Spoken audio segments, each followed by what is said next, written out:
Dua petugas Satpol PP Surabaya nyaris jadi korban amukan massa yang berunjuk rasa di kawasan Jalan Ahmad Yani, Surabaya.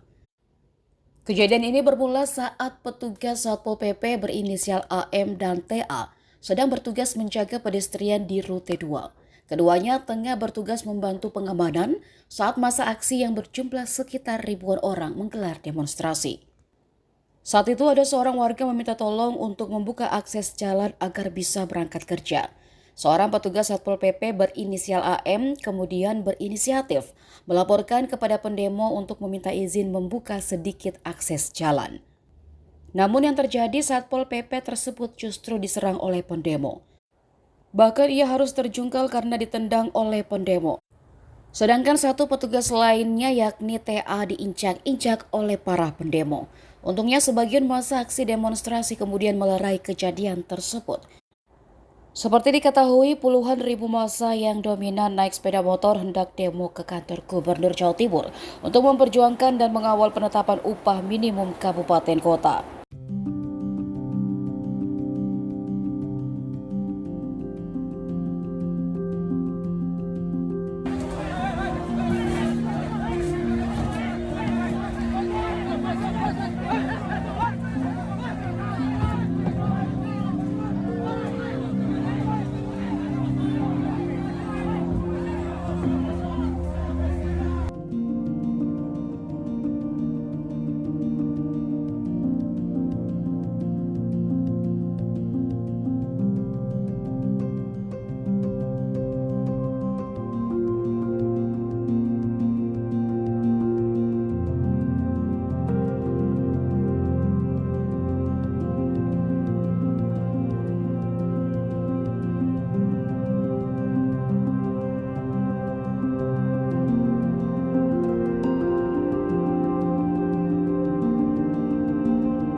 Download Tribun X sekarang, menghadirkan lokal menjadi Indonesia.